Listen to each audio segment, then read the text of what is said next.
शंभू। भगवान भोलेनाथ ने माता पार्वती से कहा, मैया आपकी क्या इच्छा है, आप बताइए क्या करूं। सब चाहते हैं कि मैं इस हलाल विष को धारण कर लूं, पी जाऊं, आप बताइए आप क्या कहते हैं। मैया ने कहा, जैसी आपकी इच्छा प्रभु।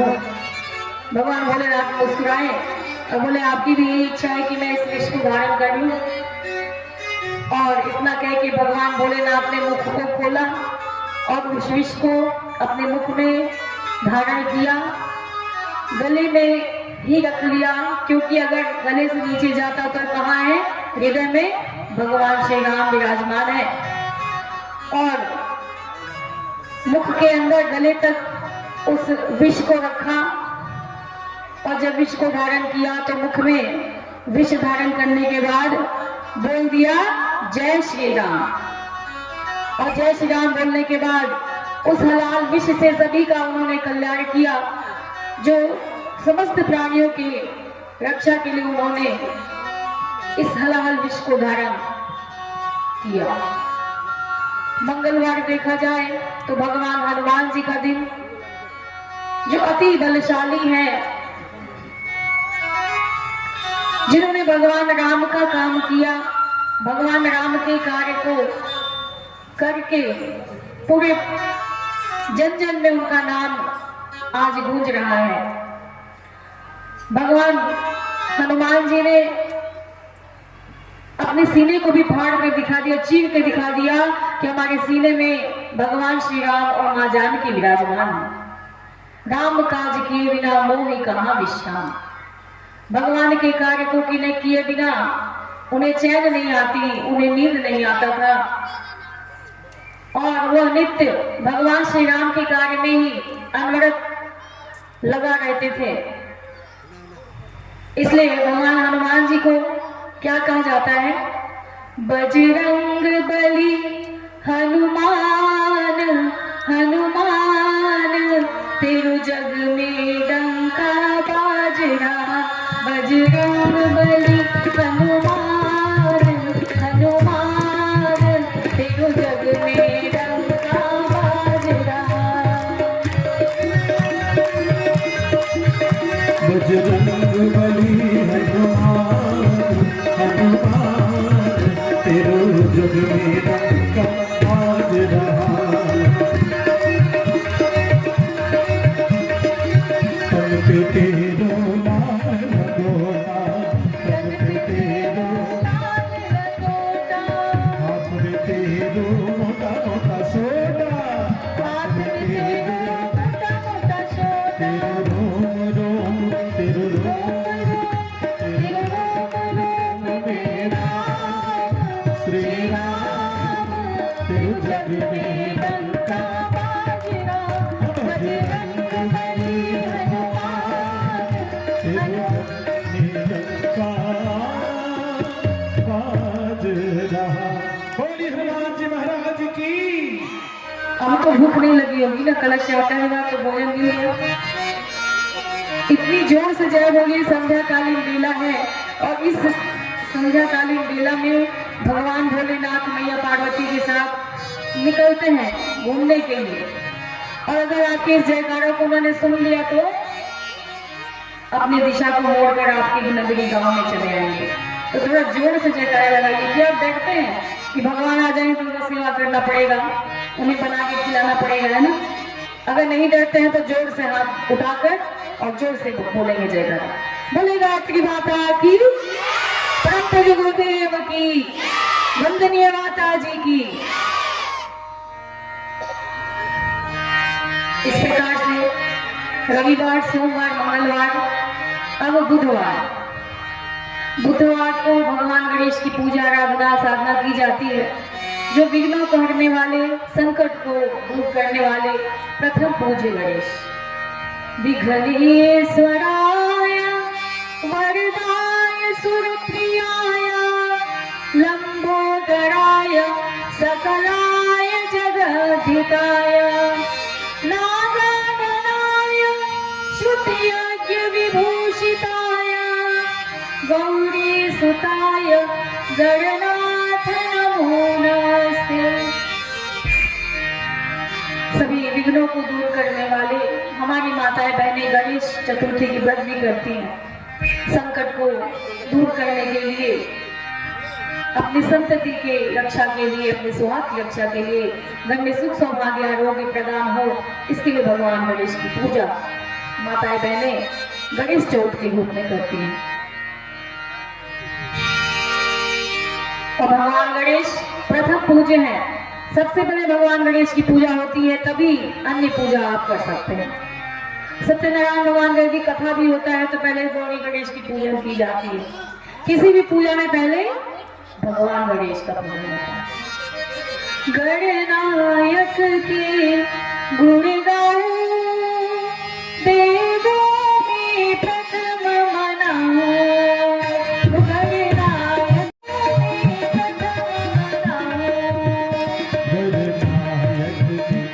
प्रथम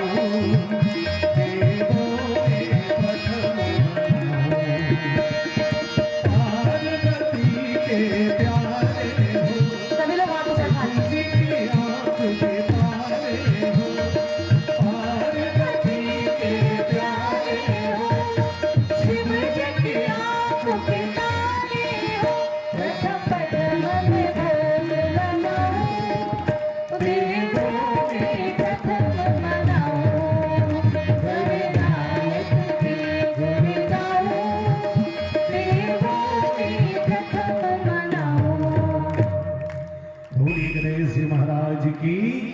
गुरुवार जिस दिन भगवान विष्णु की पूजा की जाती है, गुरुदेव की पूजा की जाती है, ये वही गुरु जिसके जीवन में गुरु नहीं है, उसका जीवन अंधकार में है। गुरु क्या काम करते हैं मनुष्य के जीवन में? गुरु जो है अज्ञान रूपी अंधकार को दूर करके और ज्ञान रूपी प्रकाश को हमारे जीवन में प्रकाशित करते हैं। यह गुरु का कार्य होता है। और जिसका गुरु नहीं होता उसे क्या कहते हैं? निगूढ़ा। जिसका गुरु नहीं है उसको निगूढ़ा बोला जाता है। आप कल्पना कीजिए कि आप बहुत सुंदर आलीशान मकान बनाए हैं, उसमें किसी भी चीज की कमी नहीं है, आपने हर कुछ बहुत ही सुंदर रूप से सजाया बनाया, डेकोरेशन के लिए लाइट भी बहुत अच्छी लगा दी। अभी ये जो लाइट जल रही है, यहाँ पर लाइट सबने लगाया गया है। अगर मान लीजिए कनेक्शन के बाद हम लाइट का कनेक्शन कट कर दे, बिजली ना दे, पावर ना दे, तो ये लाइट जलेगी? नहीं जल सकती। उसी प्रकार घर बनाया हमने, बड़े सुंदर ढंग से सजाया, अच्छे अच्छे झूमर लाइट बल्ब लगाए, सीएफएल लगाया, लेकिन अगर उसमें करंट ना दे, बिजली ना दे, तो क्या वो चलेगी? उसी प्रकार यह जीवन, यह शरीर, यह मानव का जो जीवन है, बिना गुरु के प्रकाशित नहीं हो सकता, बिना गुरु के नहीं चल सकता, क्योंकि हमारा जीवन बिना गुरु के अंधकार में हो जाता है। शत शत तुमको प्रणाम, सद्गुरु तुमको प्रणाम।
सदगुरुदेव भगवान की जय। बोली गायत्री माता की जय। ढोल सभी लगाना हो तो ध्यान यहाँ रखा करिएगा, बोलिएगा, नहीं तो बीच बीच में टेस्ट भी लेंगे। बोलिए सहजे दरबार की, फटे अखबार की। हाँ ऐसा ही टेस्ट लेंगे, फटे अखबार की। आप लोगों ने कहा जय। ध्यान रखिएगा, कुछ भी बोल के जय नहीं बोलना है, बीच में टेस्ट होता रहेगा। आप सुन भी रहे हैं कि नहीं सुन रहे हैं, सावधान रहिएगा। आइए चलते हैं। गुरुवार के बाद शुक्रवार माता लक्ष्मी का दिन, जिसमें माताएं बहनें कभी संतोषी माँ का व्रत करती हैं, कितनी बहनें वैभव लक्ष्मी का व्रत करती हैं, कितनी माताएं बहनें भाग्य लक्ष्मी माँ का व्रत करती हैं। आपके सामने माँ का दरबार, माँ का मंदिर भी कितनी सुंदर माँ दर्शन दे गई हैं। और इधर माँ दुर्गा है तो उधर माँ गायत्री, और दोनों माँ के बीच में हम लोगों के गोद में बैठे हैं। कितना सुंदर यह सौभाग्य है, सुअवसर है। तो माँ लक्ष्मी जिनके बिना हम एक कदम भी नहीं चल सकते, जिनके बिना हम भोजन नहीं पा सकते, वस्त्र नहीं पहन सकते, और माँ लक्ष्मी के सम्मुख भगवान धन के कुबेर के जो धन के जो देवता कुबेर वो भी छोटे पड़ जाते हैं। तो माता लक्ष्मी का पूजन हम सभी शुक्रवार के दिन करते हैं। और माँ के दरबार में आप सभी बैठे हैं, माँ से अर्जी लगाइए ना, प्रार्थना कीजिए। अरे दुआरा पे खड़ा बापू जरिया केवड़िया खोलिए मैया। आप ही लोग गाएंगे, हम लोग नहीं गाएंगे, गाइए सब। अब बोलेंगे तब तो माँ दरवाजा खोलेंगी, और नहीं बोलने में भी आलस होगा तो माँ कहेगी जाओ, आलस नहीं रहा।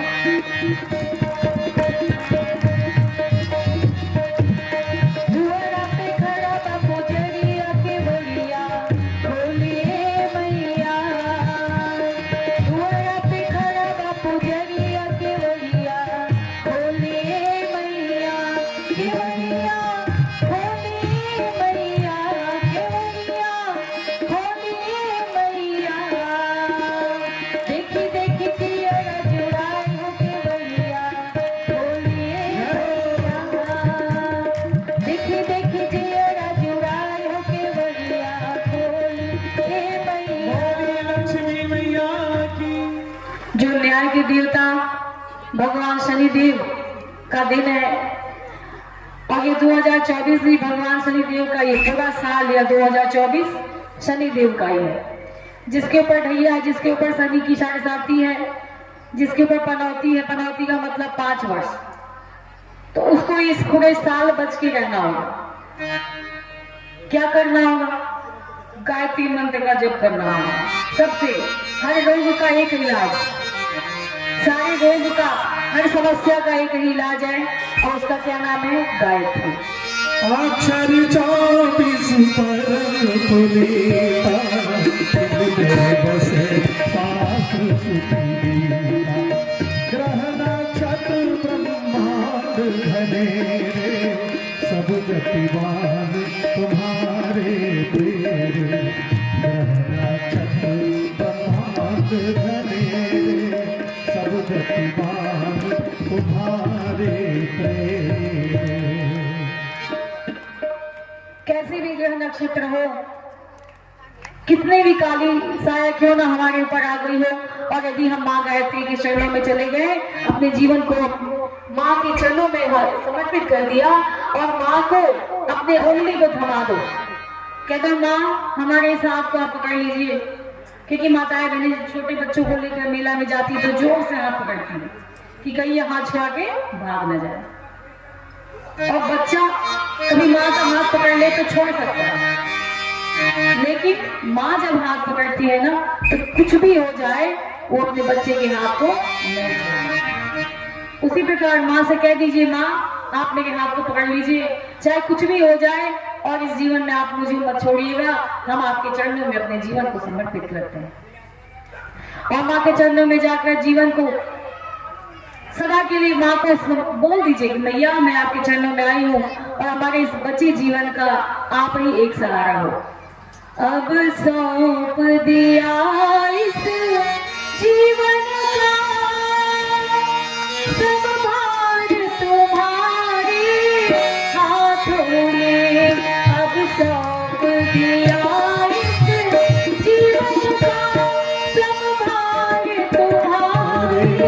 हाथों में, अब सुन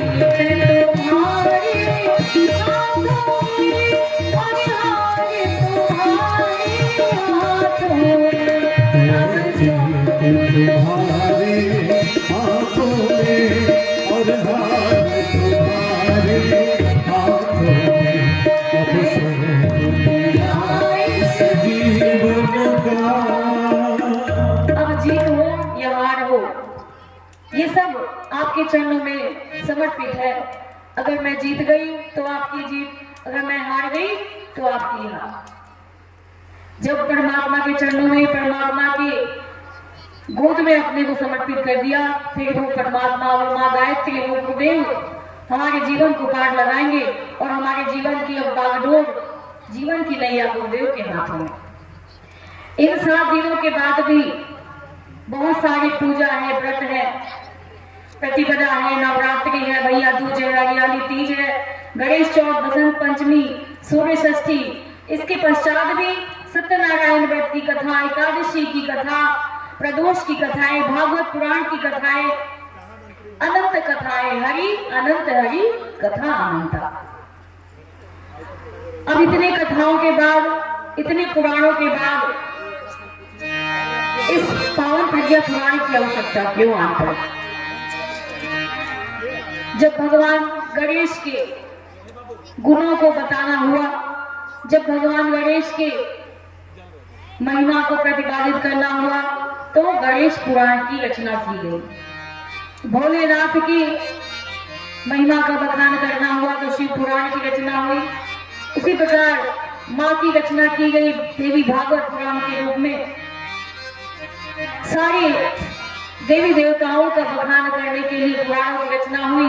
उसके बाद यह पावन प्रज्ञा पुराण की रचना क्यों? 18 पुराण के बाद यह 19वां पुराण है जिसका नाम है पावन प्रज्ञा पुराण। परम पूज्य गुरुदेव पंडित श्याम शर्मा आचार्य जी ने कहा, आने वाले समय में जैसा समय रहेगा वैसा उपचार किया जाएगा। यदि हमें बुखार हो जाता है तो डॉक्टर हमें बुखार की दवा देते हैं। पेट दर्द में बुखार की दवा नहीं दी जाती और बुखार में पेट दर्द की दवा नहीं दी जाती। अगर बीमारी, रोग दवा से ठीक नहीं होती तो चीरा भी लगाना पड़ता है। जब हम बड़ा हो जाए तो चीरा भी लगाना पड़ता है। उसी प्रकार से इस कलयुग में गुरुदेव ने अपनी दृष्टि से देख ली थी, दूर दृष्टि से उन्होंने देख लिया था कि आने वाले समय में कलयुग में सभी त्राहिमाम करेंगे, भाई भाई को देखकर नहीं जिएगा, घर में कलह की स्थिति बनी रहेगी, बच्चों का भविष्य अंधकारमय हो जाएगा, इंसान को इंसान से ही डर लगने लगेगा। आदमी आदमी को सुहाता नहीं, आदमी से अरे डर रहा आदमी, आदमी आदमी को सुहाता नहीं, आदमी से अरे डर रहा आदमी, आदमी आदमी को सुहाता नहीं, आदमी से अरे डर रहा आदमी। हाल इतना बुरा है कि विश्वास भी, हाल इतना बुरा है कि विश्वास भी आदमी पर नहीं कर रहा आदमी। हाल इतना बुरा है कि विश्वास भी आदमी पर नहीं कर रहा आदमी। पालतू पशु बने पात्र विश्वास के बिखरा, पालतू पशु बने पात्र विश्वास के, संग साथी बने वो रुदन हास के। कोरोना काल में अगर दो व्यक्ति कहीं खड़े होकर बात कर रहे थे तो भी पुलिस आकर हटा देती है। अपने घर में ही हम हैं और घर में ही घर वालों से ही बात करने में डर लगता है। एक सच्ची घटना है। कोरोना काल में एक भाई साहब थे, और जब उनको पॉजिटिव आ गया, मतलब कोरोना निकल गया, तो एम्बुलेंस आई और लेकर गई। जब लेकर गई तो जाने के बाद जो उनकी घर की महिलाएं थी, उन्होंने बाल्टी बाल्टी पानी लेकर घर को पूरा धो दिया। ऐसे लग रहा हो जैसे मरने के बाद जब ले जाते हैं तो पानी से धोते हैं, घर को धोते हैं, वैसे घर से बाहर कोई निकल के देखा भी नहीं कि एम्बुलेंस में कैसे बाबूजी को लेके जाया जा रहा है। कौन गया, कौन देख रहा है? उन्होंने एक पालतू कुत्ते को अपने घर में 7-8 वर्षों से रखा था। वह कुत्ता हर गतिविधि को देख रहा था, कैसे गाड़ी आई, कैसे उनको उसमें ले लिया गया, और वह कुत्ता देख ही नहीं रहा था, बल्कि उसके आंखों से झरझर नेत्रों से आंसू भी बह गए। और जैसे जैसे वो गाड़ी घर से निकली, उस गाड़ी के पीछे पीछे वो कुत्ता भी चला गया। जहां वो गाड़ी जाकर रुकी अस्पताल में, वहीं वो कुत्ता भी जाकर रुका। और जब बाबूजी को अंदर ले गया गया और अस्पताल में ले गए, ले जाने के बाद 15 दिन के बाद 16वें दिन जब वो वहां से वापस आने को तैयार हुए, जैसे अस्पताल से निकले तो उन्होंने अस्पताल के गेट पर उसी कुत्ते को देखा जिसको उन्होंने पाल पोस कर इतना बड़ा किया था। 7-8 सालों से वह कुत्ता उनके पास रहता था। और वह कुत्ता उस दिन से, जब से बाबूजी को अंदर ले गया तब से उस हॉस्पिटल के गेट पर ही, अस्पताल के गेट पर ही बैठा रहा। ना भूख लगा उसे, ना प्यास, ना कुछ खाया ना पिया, बस वहीं बैठे बैठे ऐसे दुबला हो गया, आंखों से आंसू भी बैठे। और जब वो अस्पताल से बाहर निकले तो उन्होंने देखा कि मेरा शेर यहाँ पर मेरा इंतजार कर रहा है, और घर के कोई लोग नहीं, कोई नहीं देख रहे यार कि मेरे पिताजी आज आने वाले हैं, हम पिताजी को ले जाएंगे। तो आदमी को सुहाता नहीं, आदमी से अरे डर रहा आदमी। अब तो पशु बने पात्र विश्वास के, संग साथी बने रुदन हास के। आज विश्वास पशु पर भले हम करें, आज विश्वास पशु पर भले हम करें, पर पड़ोसी को विश्वस्त है पास के। है विश्वास घाती मनुष्य से अधिक, बस किसी भाव से डर रहा आदमी। मनुष्य किस पतन गर्त में खो गया, आज देवा तो तेरा कहाँ सो गया। देवता भी तरसते थे जिस देव को, देवता भी तरसते उस मनुज देह को। आज क्या हो गया, जो आज क्या हो गया, जो मनुज का चढ़ा देव की दृष्टि में, क्यों मनुज दृष्टि में गिर रहा आदमी। आदमी को सुहाता नहीं, आदमी से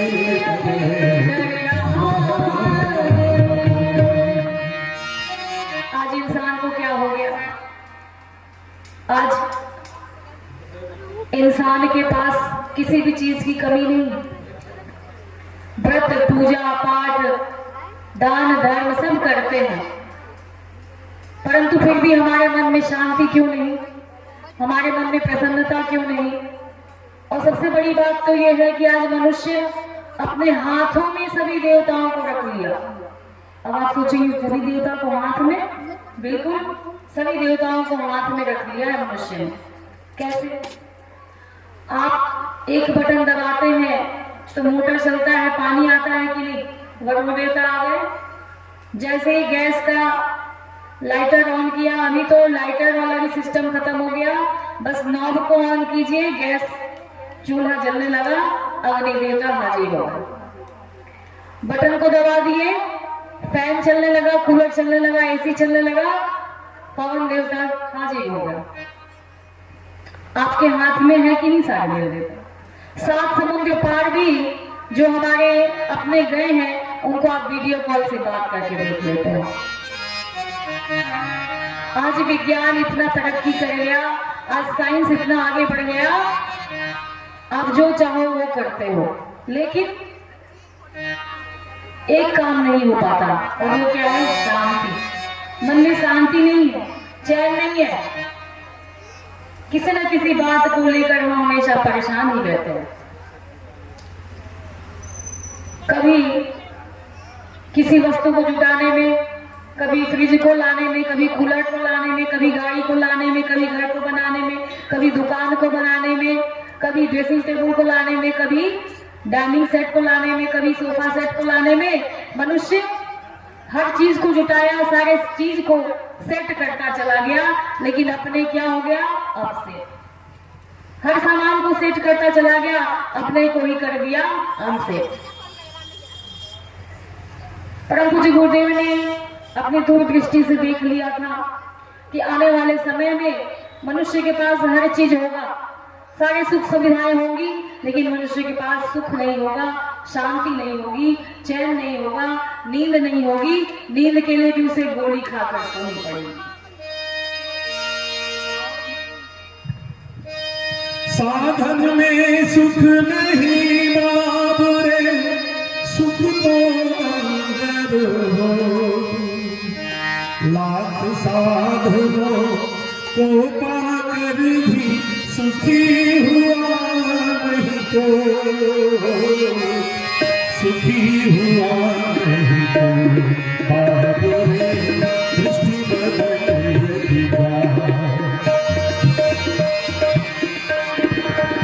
जैसा चश्मा लगे आँख पर वैसा दृश्य दिखा। बाबरे दृष्टि बदल ओहो साधन में सुख नहीं बाबरे, सुख तो अंदर हो। लाख साधनों को पाकर भी सुखी हुआ नहीं तो, सुखी हुआ नहीं तो। बाबरे दृष्टि बदल अगर हमें इस पूरे इंद्रपुरी गांव को पीले रंग में रंगना होगा तो क्या करना होगा? पीले रंग का हम पेंट लेंगे और क्या करेंगे? यहाँ से प्रारंभ करेंगे, मंदिर को रंगेंगे, सारे पेड़ पौधे को कलर करेंगे, इस सड़क को कलर करेंगे, जितने घर मिलेंगे सबको पीले पेंट से कलर करते चले जाएंगे, और कलर करते करते सारा पेंट खत्म हो जाएगा, लेकिन पूरा यह गांव पीले रंग का नहीं हो पाएगा। तो क्या करना होगा? अगर हम 10 रुपए की एक पीले रंग की चश्मा, पीले उसका शीशा पीले कलर का हो, उसको हम पहन ले, और जैसा चश्मा पहन लेंगे तो फिर पूरा यह गांव मुझे पीला ही दिखाई देने लगेगा। ये गांव ही नहीं, आप जिसे देखेंगे वो आपको पीले रंग का दिखेगा। फिर तो गौ माता भी पीले रंग की दिखेंगी, कुत्ता भी पीले रंग का दिखेगा, बिल्ली भी पीले रंग की दिखेगी, सब कुछ पीला ही पीला आपको दिखता चला जाएगा। इसलिए अपने दृष्टिकोण को बदलिए, नजारा को नहीं बदलना, अपने नजरिए को बदलना है। नजरिए को बदल देंगे तो नजारा अपने आप ही बदल जाएगा। इस प्रकार से परम पूज्य गुरुदेव ने प्रज्ञा पुराण की रचना की, जो व्यक्ति के विचारों एवं दृष्टिकोण को बदलने के उद्देश्य से लिखा गया। पंडित श्री राम शर्माचार्य जी ने वैसे तो हजारों ग्रंथों को लिखा, परंतु पौराणिक कथाओं की शैली में इस ग्रंथ को लिखा है, जिसमें विशेष रूप से राजा महाराजाओं की सिद्ध साधकों की चमत्कारिक घटनाओं की कथाओं को इस पावन प्रज्ञा पुराण में डाला। और जब पावन प्रज्ञा पुराण में राजा महाराजाओं की कथाओं को उन्होंने डाला, तो उस कथाओं के माध्यम से मनुष्य जो है वह मानव से महामानव कैसे बनता चला जाए, इन सारे सूत्रों को इस कथा में भिगो दिया। अब मानव का जन्म तो मिला, भगवान ने हमें इंसान बनाकर इस धरती पर भेज दिया, और यह इंसान के जन्म को पाने के लिए, मनुष्य के तन को पाने के लिए भगवान भी लालायित रहते हैं, और भगवान को भी मनुष्य का जन्म नहीं मिल पाता। और जब भगवान ने हमें मनुष्य का जन्म दिया, नर तन दिया, तो इस मनुष्य के जन्म को हम मानव से महामानव कैसे बनाते चले, इसके सूत्रों को परम पूज्य गुरुदेव ने इस पावन प्रज्ञा पुराण में लिख डाला। नर से नारायण बन जाए प्रभु ऐसा ज्ञान हमें देना। नर से नारायण बन जाए प्रभु ऐसा ज्ञान हमें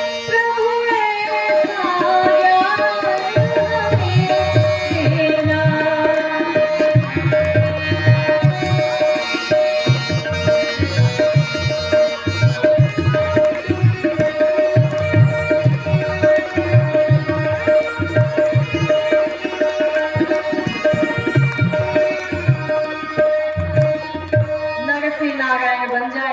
प्रभु ऐसा ज्ञान हमें देना। भगवान तो हमें देने के लिए बैठा ही है। भगवान के वरदान में कोई कमी नहीं गई, पात्रता में हमारी कमी हो गई, हमें लेना नहीं आया, उनके देने में कोई कमी नहीं रह गई। सत्यवादी हरिश्चंद्र की कथा को सुनकर मोहनदास करमचंद गांधी विश्व बंधु क्या बन गए, बापू बन गए। बापू के नाम से उन्हें जाने जाने लगा। आज कौन है जो ऐसा जो बापू को नहीं जानता हो, सही बापू के नाम से उनको जानने लगे। साधारण घर में जन्म हुआ और जन्म लेने के बाद लाल बहादुर शास्त्री अपनी मेहनत और ईमानदारी तथा संकल्प शक्ति के कारण देश के प्रधानमंत्री बने। अब्राहम लिंकन जो रात को सड़क के किनारे जलती हुई रोशनी में पड़ते थे, वे अमेरिका के प्रेसिडेंट बने। अब आज के समय में अपने बच्चों को कितनी सुविधाओं को दे रखे पढ़ने के लिए। इन्वर्टर लगा दिया, पहले लालटेन, उससे पहले डिबिया, डिबरी में लोग पढ़े हैं, लालटेन में पढ़े हैं, उसके बाद बल्ब जलने लगा, बल्ब जलने के बाद सीएफएल आए, सीएफएल के बाद इन्वर्टर लग गया कि बच्चों की पढ़ाई में कोई कमी ना हो। और कोरोना काल में जब ऑनलाइन पढ़ाई होने लगी तो अब बच्चों को मोबाइल में नेट भरवा दिया गया, लैपटॉप में नेट भरवा दिए गए, टैबलेट दे दिया गया, और इससे भी नहीं हुआ तो घर में वाईफाई का कनेक्शन ही लगा दिया कि हमारे बच्चों को पढ़ने में कोई कमी ना हो।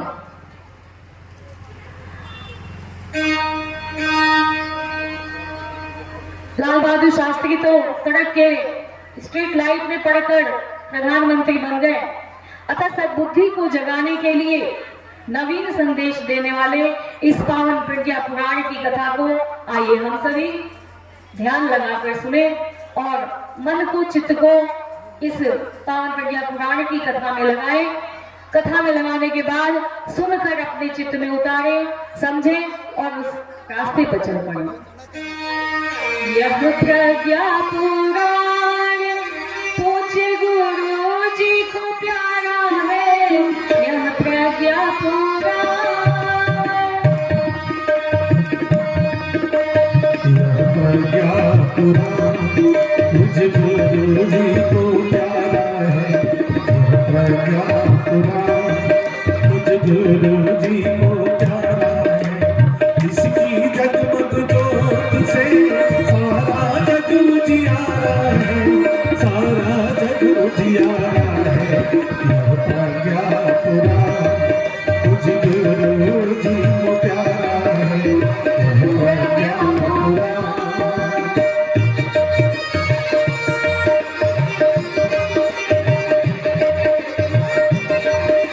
कौन बड़ा है कौन है छोटा, ऊंच नीच क्या होता है। कौन बड़ा है कौन है छोटा, ऊंच नीच क्या होता है। कर्म भूमि में वैसा काटे जैसा जो कोई बोता है, जैसा जो कोई बोता है। जय हो सभी कर जन में माता पिता सब एक समान है। यह प्रज्ञा पुराण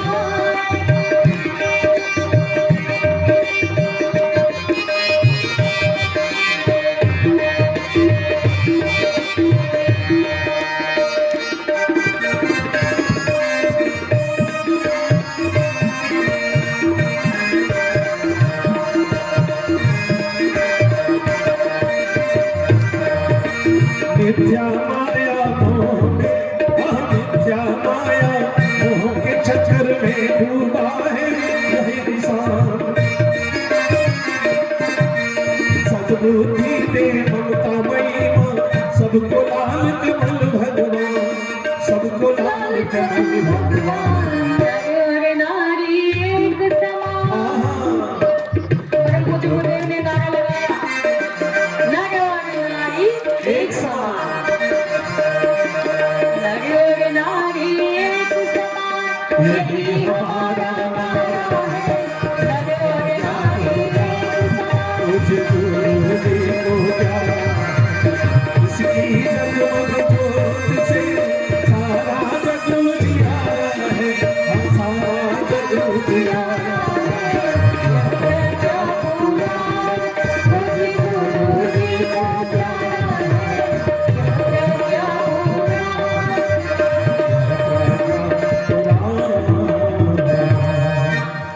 बोले परम पावन प्रज्ञा पुराण की। प्रज्ञा पुराण युग ऋषि की अमर वाणी है। इसके पढ़ने सुनने से जीवन में सारी समस्याओं का समाधान हो सकता है, लेकिन हम सुनेंगे कैसे? सुनना तो है, जब तक हम सुनेंगे नहीं तब तक हमारी समस्याओं का समाधान नहीं होगा। राजा परीक्षित ने जब आखेट करने वन में गए और जब उन्हें भूख लगी, प्यास लगी, तब वह श्रृंगी ऋषि के आश्रम में पहुंचे और वहां जाने के बाद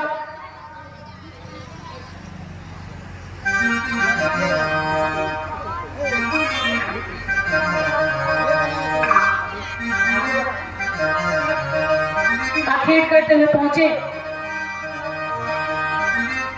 और श्रृंगी ऋषि के पिता सम्मिक ऋषि अपने आश्रम में साधनारत थे, साधना में लीन थे। राजा परीक्षित ने देखा कि मैं राजा, अहंकार कि मैं राजा, मैं इनके ऋषि आश्रम में आया और इन्होंने मुझे देखा नहीं, मेरा स्वागत नहीं किया, मुझे जलपान नहीं कराया। अहंकार हो गया, क्रोध आ गई और अहंकार में, क्रोध में आने के बाद जब क्रोध में इंसान रहता है तो कुछ उसे अच्छा बुरा दिखता नहीं। क्रोध में उन्होंने तुरंत एक मरा हुआ सर्प को सम्मिक ऋषि के गले में लपेट दिया और लपेटने के बाद वो वहां से अपने महल को चले गए। सम्मिक ऋषि के पुत्र श्रृंगी ऋषि को जब यह बात पता चली कि हमारे पिता के गले में किसी ने मरा हुआ सर्प को लपेट दिया, उनके कुछ मित्रों ने आके उन्हें बताया और श्रृंगी ऋषि तुरंत अपने पिता सम्मिक जी के पास आए और आने के बाद जब उन्होंने देखा कि हमारे पिता के गले में मरा हुआ सर्प किसी ने लपेट दिया है, उस सर्प को हटाकर फेंका और तुरंत अपने पिता की गोद में बैठ गए। और जब गोद में बैठ गए जोर जोर से रोने लगे। उनको रोता हुआ देख संत ऋषि ने अपने नेत्रों को खोला और जब देखा उनको रोते हुए तो पूछा, पुत्र क्या बात है, क्यों रो रहे हो? क्या तुम्हें किसी ने कुछ कह दिया? किसी से तुम्हारा झगड़ा हो गया? क्या बात है पुत्र बताओ। श्रृंगी ऋषि ने कहा, पिताजी आपके इस अपमान को देखकर मैं रो रहा हूं। आखिर किसने आपका यह अपमान किया?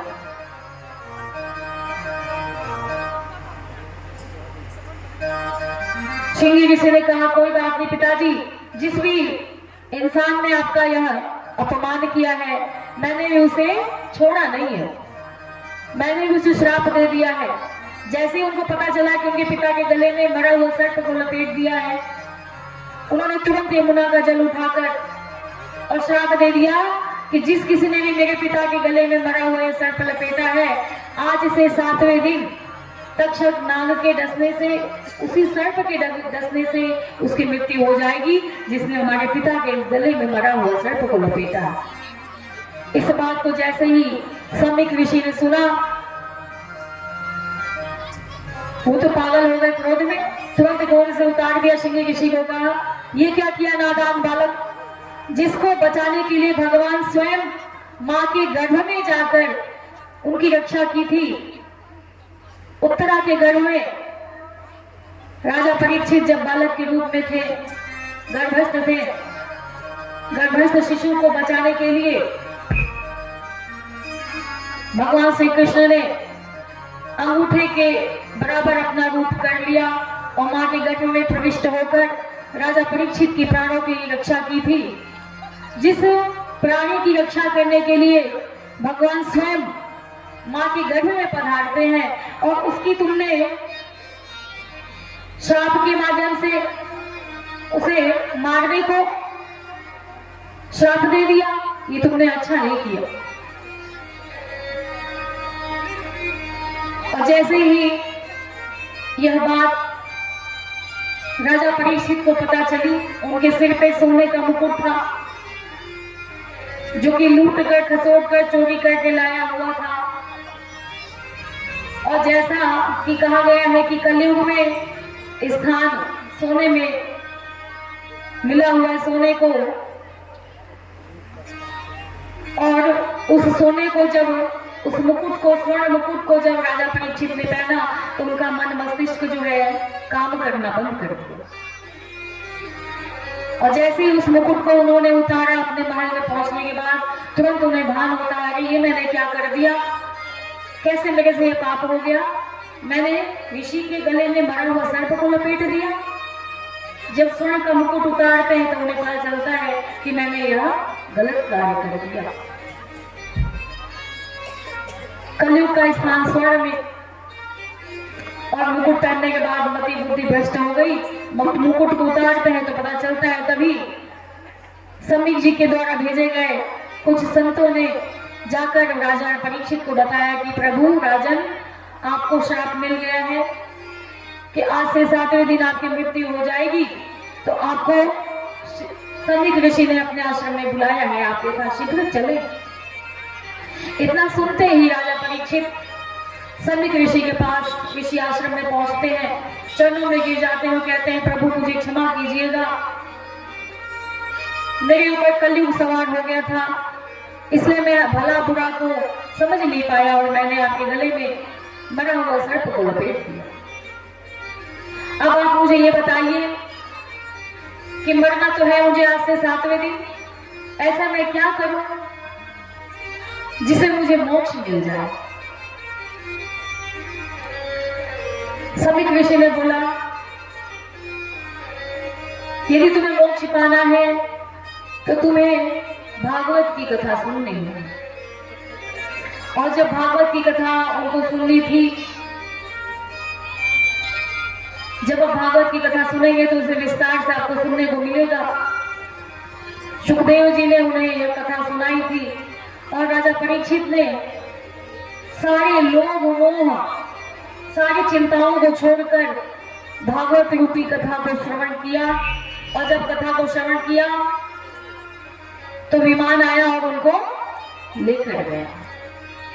उसी प्रकार से पावन प्रज्ञा पुराण की कथा सुनने से, समझने से, जीवन में उतारने से, और जो परम पूज्य गुरुदेव पंडित श्याम शर्माचार्य जी ने इनमें सूत्रों को बताया है, उन सूत्रों को धारण करके अपने जीवन में अपनाने से समस्त समस्याओं का समाधान होता है, समस्त समस्याओं का निदान होता है।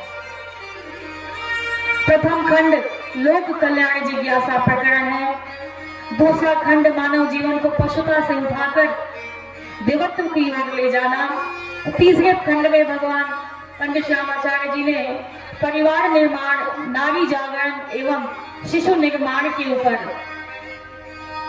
प्रकाश डाला है। चतुर्थ खंड में भारतीय संस्कृति के जागरण का संदेश बताया। हमारी जो संस्कृति समाप्त होती जा रही है, आज हमारी संस्कृति विलुप्त होती जा रही है, उस संस्कृति को कैसे बचाया जाए, इसको परम पूज्य गुरुदेव ने चतुर्थ खंड में बताया। भाई बहनों, पावन प्रज्ञा पुराण कथा का शुभारंभ देवर्षि नारद तथा भगवान विष्णु के संवाद से होता है। इस पावन कथा के मूल वक्ता भगवान विष्णु जी हैं और श्रोता नारद जी। कथा को भगवान विष्णु सुना रहे हैं और नारद जी सुन रहे हैं।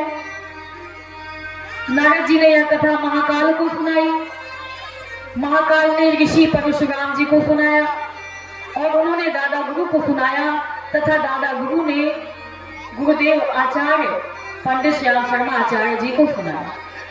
और पंडित श्याम शर्मा आचार्य जी ने, जिन्होंने हम सब तक इसे पहुंचाने के लिए प्रकाशित किया, भाष्य किया, ताकि हम अपने समस्त समस्याओं से, कठिनाइयों से छुटकारा पा सके। देवर्षि नारद मुख्य रूप से श्रोता है। भाई बहनों, देवर्षि नारद कौन थे? देवर्षि नारद पूर्व जन्म में दासी पुत्र थे। दासी पुत्र थे।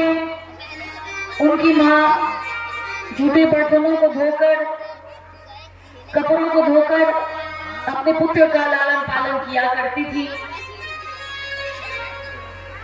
लेकिन संत महात्माओं का, ब्राह्मणों का बड़ा सेवा करती थी। एक बार कुछ संत उनके गांव से होके गुजर रहे थे चतुर्मास के लिए, उन्हें वृंदावन जाना था। और जब रात हो गई तो उसी गांव में रुक गए। और जब गांव में रुके तो उन्हें पता चला कि देवर्षि नारद की माँ जो है बड़ी ही सेवा भावी है, बड़ा ही संतों का सम्मान करती है, सेवा करती है। वो सारे ऋषिगण देवर्षि नारद के घर में 8-10 दिन का विश्राम किया। देवर्षि नारद की माँ उनकी सेवा करती, बनाकर भोजन पकवान उन्हें प्रसाद ग्रहण कराती, उनके जूठे बर्तनों को धोती, उनके कपड़ों को धोती, और जो जो कार्य उनकी माँ किया करती थी वही वही कार्य नारद जी भी किया करते थे। छोड़ा हुआ जूठा भोजन प्रसाद के रूप में खाते थे। और जो भगवान का संकीर्तन वो संत महात्मा किया करते थे, वही संकीर्तन देवर्षि नारद भी किया करते थे। कौन सा संकीर्तन करते थे? नारायण नारायण भजमन नारायण नारायण नारायण नारायण नारायण भजमन नारायण नारायण नारायण श्रीमन नारायण नारायण नारायण श्रीमन लक्ष्मी नारायण नारायण यज्ञ नारायण नारायण नारायण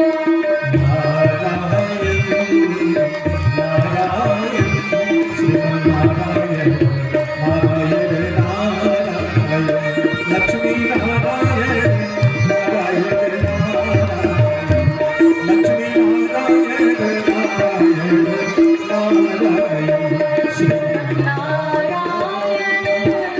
नारायण लक्ष्मी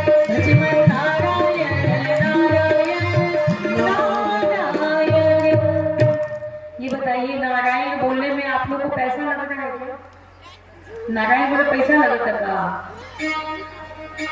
लगता है रसीद कटाल जाता जी नारायण बोलिए तो पैसा देगा। जितना नारायण बोलेंगे उतने पापों का क्षय होता चला जाएगा। अब आप सोचेंगे पाप हमारे क्षय हो जाएंगे तो हम कैसे जिएंगे, है ना।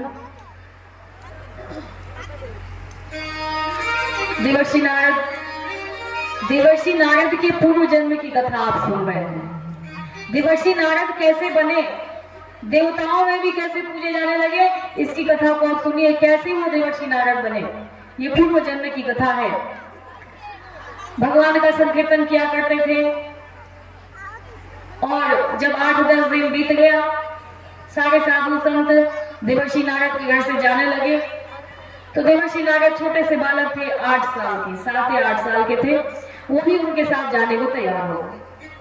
संतों ने कहा, अरे बेटा अभी तू बालक है, अभी तू छोटा है, अभी तू हमारे साथ मत जा, तू अभी अपनी माँ के साथ रह, तेरे अभी खाने खेलने का उम्र है, तेरे अभी हमारे साथ जाने का उम्र नहीं हुआ। परंतु देवर्षि नारद तो छटपटाने लगे, बोले नहीं गुरुदेव, हम आपके साथ चलेंगे, हम आपके बिना नहीं रह सकते, हमें आपकी आदत सी लग गई है, हमें आपकी सेवा किए बिना थोड़ा भी अच्छा नहीं लगता, और जब हम आपके साथ नहीं रहते हैं तो ऐसा लगता है हमारा कुछ खो गया है। संतों ने कहा, बेटा अभी तेरा उम्र बहुत छोटा है, तू भी बहुत छोटा बालक है और तेरी माँ को तेरे सहारे की आवश्यकता है। जब तू माँ की सेवा से निवृत्त हो जाएगा, जब तेरी माँ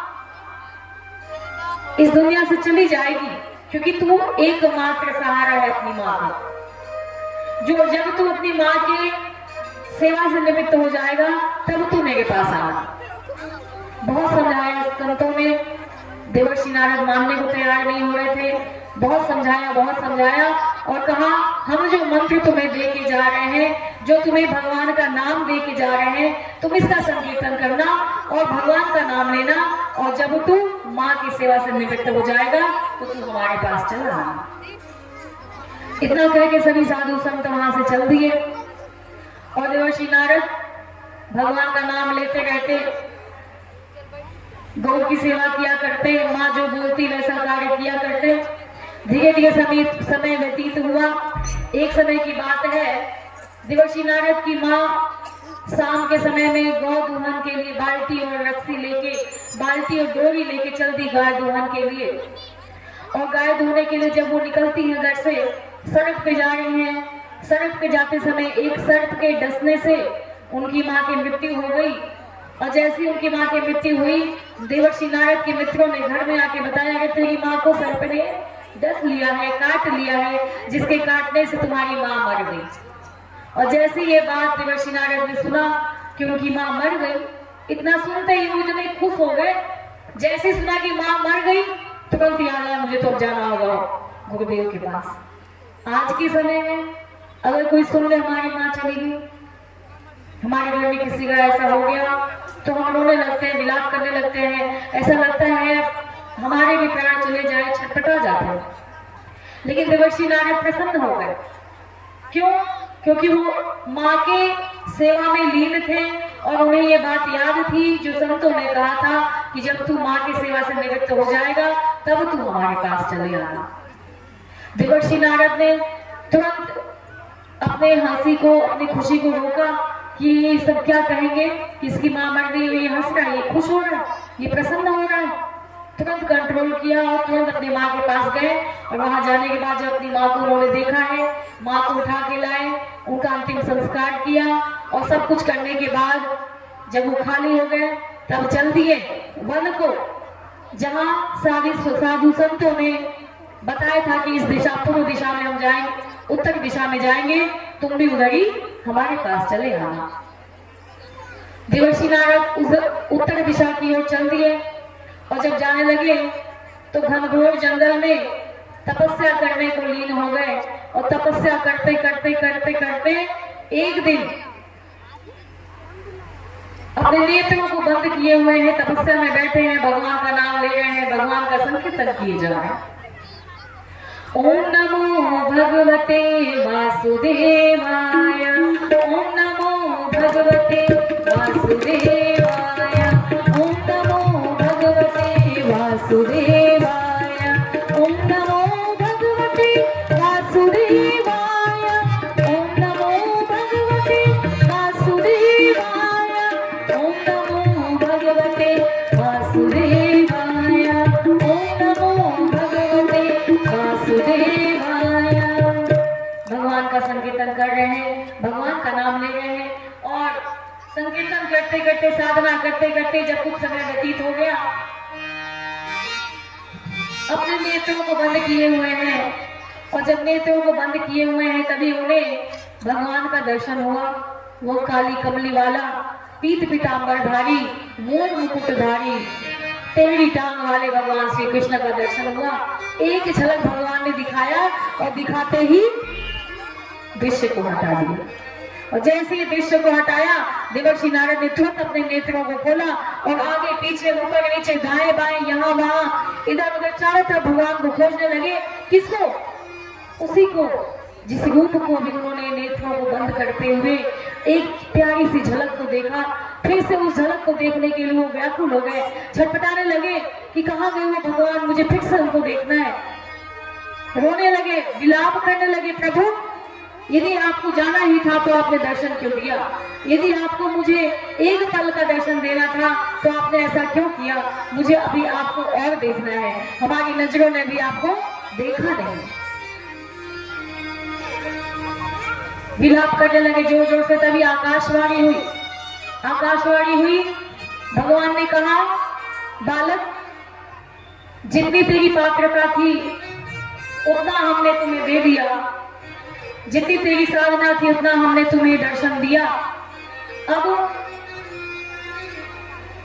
यदि मैं तुम्हें दर्शन नहीं देता तो गुरुओं की, संतों की वाणी मिथ्या हो जाती, क्योंकि संतों ने कहा था कि भगवान का संकीर्तन करने से, एक चित्त मन को लगाने से भगवान अवश्य ही, निश्चित ही दर्शन देते हैं। और यदि आज मैंने दर्शन नहीं दिया होता तो संतों की वाणी झूठी हो जाती, मिथ्या हो जाती, इसलिए मैंने तुम्हें दर्शन दिया। अब इस सृष्टि का विलय होने वाला है, यह सृष्टि समाप्त होने वाली है, यह सृष्टि हमारे नाभि कमल में समा जाएगी और सृष्टि के साथ साथ तुम भी हमारे नाभि कमल में समा जाओगे। और जब अगले जन्म में तुम जन्म लेके आओगे तो देवर्षि नारद के रूप में जाने जाओगे। जब वह देवर्षि नारद जो कभी भी कहीं भी जा सकता है, भगवान को भी अपने राय को दे सकता है, भगवान को भी, जैसे कंस को उन्होंने बताया था कि जब तुम एक एक करके पुत्रों को छोड़ते जाओगे तो किस पुत्र को तुम समझोगे तो देवकी का संतान है जो तुम्हें मारेगा। कंस को भी राय मशवरा देते थे तो कहीं भगवान को राय मशवरा देते थे। और सृष्टि पर रहने वाले समस्त प्राणी मात्र की सेवा किया करते थे वो यायावर। जब अगले जन्म में देवर्षि नारद जन्म लेके आए तब वो देवर्षि नारद के रूप में जाने गए, जिन्होंने पूर्व जन्म में भगवान का नाम लिया, भगवान का संकीर्तन किया, भगवान के नाम के बिना एक पल भी वो नहीं रहते थे। तब उनका अगला जन्म नाम लेने से संवर गया। ऐसा कोई भी ग्रंथ नहीं जिसमें देवर्षि नारद का नाम नहीं, ऐसा कोई जगह नहीं जहाँ देवर्षि नारद जाते नहीं। देवर्षि नारद हुए भक्तों में सिर मोर राम, भक्तों में सिर मोर राम, भक्तों में सिर मोर, परहित चिंतन में निरता सा कोई राम, परहित चिंतन में निरता सा कोई राम। निज स्वार्थ सुखों की चिंता तजवे परहित चिंतन करते थे, परहित चिंतन करते थे, परहित चिंतन करते थे। सब भक्तों को सन्मार्ग दिखा, सब भक्तों को सन्मार्ग दिखा, उनकी पीड़ा को हरते थे। सब भक्तों को सन्मार्ग दिखा, उनकी पीड़ा को हरते थे। वे समय समय पर भूतल पर विचरण भी करते रहते थे, विचरण भी करते रहते थे। आतप से पीड़ित जन की, आतप से पीड़ित जन की चर्चा श्री हरि से करते थे। आतप से पीड़ित जन की चर्चा श्री हरि से करते थे। उनके मन में एक दिन आया एक विचार, दुखी दरिद्री मनुज का कैसे होगा। लोक कल्याण कृत धर्म धारणा संप्रसार कहा, व्रती आया वरो मान्यो देवर्षि ऋषि सातमः। अव्यागतिं प्राप गन्तुं विष्णु पदं सदा, नारदो ज्ञान चर्चार्थं स्थित्वा वैकुंठ सन्निधौ। देवर्षि नारद भगवान के अनन्य भक्त हैं, अनन्य भक्त। वे सदैव परहित की चिंता में लगे रहते हैं, इसलिए भगवान के पास वो कभी भी कहीं भी जा सकते हैं, कोई रोक टोक नहीं। प्रज्ञा पुराण के प्रथम श्लोक में देवर्षि नारद की 4 विशेषताएं बताई गई। प्रथम श्लोक में ही देवर्षि नारद की 4 विशेषताएं हैं। कौन कौन सी है? पहली विशेषता लोक कल्याण अर्थात लोक कल्याण में संलग्न, जन जन के कल्याण के लिए, जनमानस के कल्याण के लिए जो हमेशा तत्पर रहते हैं उनका नाम है लोक कल्याण की। कथा भी लोक कल्याण के लिए ही कही जाती है, लिखी जाती है, स्वार्थ के लिए नहीं। दूसरी विशेषता क्या है? धर्म धारणा संप्रसारकः, धर्म में व्याप्त भ्रांतियों को दूर करके सच्चे धर्म का प्रचार और प्रसार करना, यह भगवान देवर्षि नारद की दूसरी विशेषता बताई है। अब तीसरी है यवृतीयायावर, एक स्थान पर नहीं बैठते, घूमते रहते हैं, विचरण करते रहते हैं, दीन दुखियों की तलाश में सदा संलग्न रहते हैं, 2 घड़ी से ज्यादा कहीं भी नहीं टिकते, 2 घड़ी से ज्यादा अधिक कहीं नहीं रुकते।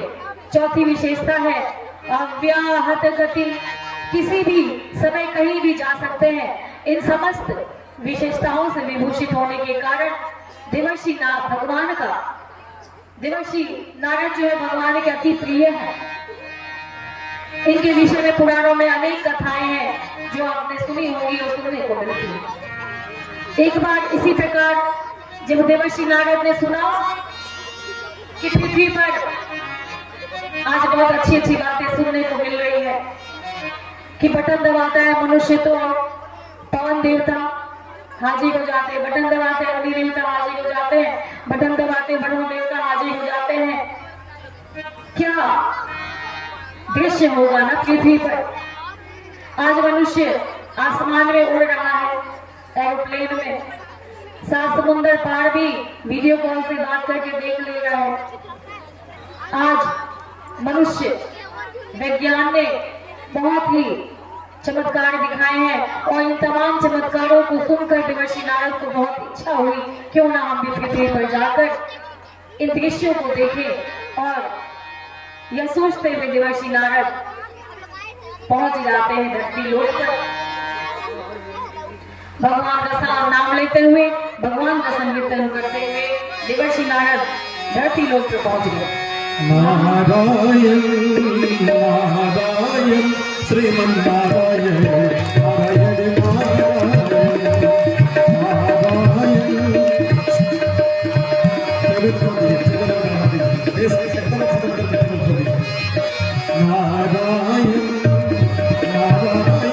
श्रीमन्नारायण नारायण नारायण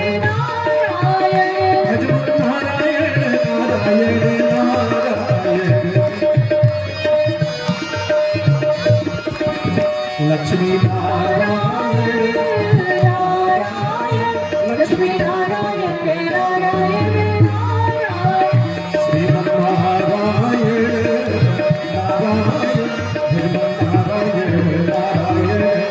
नारायण। भगवान का नाम लेते हुए, भगवान का संकीर्तन करते हुए देवर्षि नारद पहुंच गए कहाँ? धरती लोक पर। आज नारद जी ने सोचा कि पृथ्वी लोक से इतनी अच्छी अच्छी खबर आ रही है, चले देखें। और जैसे वो नीचे धरती पर पहुंचते हैं तो सबसे पहले कहाँ आते हैं? इंद्रपुरी गांव में आते हैं। और इंद्रपुरी गांव में जब आते हैं तो हनुमान जी के मंदिर में पहुंचते हैं। हनुमान जी के मंदिर में पहुंचे हैं तो एक भक्त जो है बड़े ही सुंदर ढंग से राम और भरत के संवाद को पढ़ा जा रहा है, रामचरितमानस में पढ़ रहा है। देवर्षि नारद ने पूछा, बड़े भाई ऐसा लगता है तुम हनुमान जी के बड़े भक्त हो, राम जी के बड़े भक्त हो। उसने कहा, आप सही कहते हैं, मैं राम जी की खूब सेवा करता हूँ, मैं राम जी का अनन्य उपासक हूँ, भक्त हूँ। और पढ़ भी रहा है, कौन सा पढ़ रहा है? राम और भरत के चरित्र को पढ़ रहा है। पढ़ते पढ़ते जल्दी जल्दी पढ़ते पढ़ते बंद कर दिया। और जब देवर्षि नारद ने बोला, भाई बहुत जल्दी में हो, उसने कहा हाँ मैं अभी बहुत जल्दी में हूँ, जरा मुझे कचहरी जाना है। देवर्षि नारद बोले ये क्या होता है कचहरी?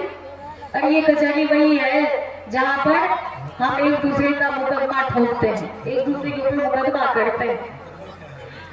अब देवर्षि नारद ने कहा मुकदमा, ये किस चिड़ियाघर है? भक्त ने कहा देखो भाई अभी मैं जल्दी में हूँ, मैं तुम्हें ज्यादा कुछ नहीं बताऊंगा, अगर शाम को आ जाना, मैं जीत गया तो तुम्हें लड्डू खिलाऊंगा। देवर्षि नारद ने कहा कैसी जीत? तो उस भक्त ने कहा कि मैंने अपने भाई के ऊपर 5 गज जमीन के लिए केस कर दिया, मुकदमा ठोक दिया है। मेरे भाई ने हड़प लिया था, मैंने उस पर मुकदमा ठोक दिया। आज सुनवाई है और अगर मैं जीत गया तो मैं लड्डू खिलाऊंगा, तुम अवश्य शाम को मंदिर में आना। देवर्षि नारद ने सोचा कि वो राम और भरत के चरित्र को पढ़ रहा है और 5 गज जमीन के लिए मुकदमा कर दिया, जहां राम और भरत ने अपने राज्य के लिए फुटबॉल बना दिया, राज्य को फुटबॉल बना दिया कि तुम संभालो तो तुम संभालो। और यहाँ उसके चरित्र को पढ़कर भी क्या इसे ज्ञान मिला, क्या शिक्षा मिली कि जिसने 5 गज जमीन के लिए अपने भाई को मुकदमा कर दिया। मंदिर में माथा को टेकर नारद जी ने सिर को झुकाते हुए जब आगे बढ़े, निकले मंदिर से, कुछ दूर 10 कदम 20 कदम चलते हैं तो देखते हैं एक अर्थी चली आ रही है, अर्थी को लेकर लोग चले आ रहे हैं और अर्थी के पीछे पुलिस ने 2-4 लोगों को हाथ में हथकड़ी पहनाकर रखा है और लेकर चले आ रहे हैं। उसके पीछे कुछ लोग हैं जो अपने कलेजे को, अपने सीने को, छाती को पीट पीट कर रो रहे हैं। देवर्षि नारद ने उस भीड़ में इकट्ठे कुछ लोगों से पूछा कि भाई ये अर्थी जो आ रही है, इसका तो बात समझ में आता है कि किसी की मृत्यु हो गई, लेकिन इसके पीछे जो हाथ में हथकड़ी लगा है ये क्या है, ये क्या माजरा है, ये नहीं समझ में आया। तो गांव वालों ने कहा भाई ये जो अर्थी आप देख रहे हो ना, ये एक कन्या की है जिसका विवाह अभी अभी 6 महीने पहले हुआ था, इस गांव में बहू बन के आई थी। और जो इनके पीछे आप हाथ में हथकड़ी लगाए देख रहे हो, ये इसके सास ससुर और पति हैं जिन्होंने दहेज के लोभ में, दहेज के लालच में इसको जला के मार दिया। और इनके पीछे जो अपने कलेजे को पीटने, छाती को पीट कर हाय करके रोते चले आ रहे हैं, वह इस कन्या के माता पिता है जिन्होंने अभी 6 महीने पहले अपनी पुत्री का विवाह किया, अपनी कन्या का विवाह किया और आज धन के लालच में, दहेज के लालच में इसके सास ससुर ने इसे जान से मार दिया, जला के मार दिया। देवर्षि नारद ने अपने सिर पे हाथ रख दिया, हाय भगवान ये क्या हो रहा है? कहीं मिलावट, कहीं चोर बाजारी, कहीं संस्कृति को पतन में डाल दिया, कहीं धर्म को बेचा जा रहा है, कहीं शिक्षा को बेची जा रही है। हाय रे धरती क्या तुझे हो गया? देवर्षि नारद ने सुना था कि धरती लोक से बड़ी अच्छी अच्छी बातें सुनने में आ रही है, चमत्कार सुनने में आ रहा है, लेकिन ये क्या हो गया? जहां राम और भरत के चरित्र को पढ़कर भी हमें शिक्षा नहीं मिल पा रही कि राम कैसे थे, उन्होंने कौन कौन सी भक्ति माता सबरी को प्रदान किया नवदा भक्ति में। अगर हम एक भी भक्ति को अपने जीवन में उतार लेंगे तो हमारा जीवन धन्य होता चला जाएगा।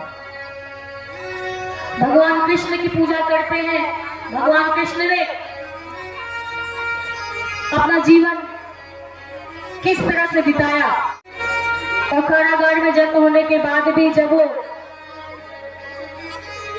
नंद बाबा के पास पहुंचते हैं तो वहां अनेक से एक चमत्कारों को दिखाते हुए, ग्वाल बालों को बचाते हुए, असंख्य संकटों का समाधान करते हुए अपने जीवन को दर्शाया है। कैसी पूजा, जब हम उनके चरित्र से अपने अंदर कोई एक गुण को नहीं उतार पाए तो ऐसा हमारा पूजा कोई काम का नहीं। देवर्षि नारद ने जब यह दृश्य देखा है परेशान हो गए, हैरान हो गए, माथे की चिंता की लकीरें आ गई और तुरंत भगवान विष्णु के धाम पहुंच गए।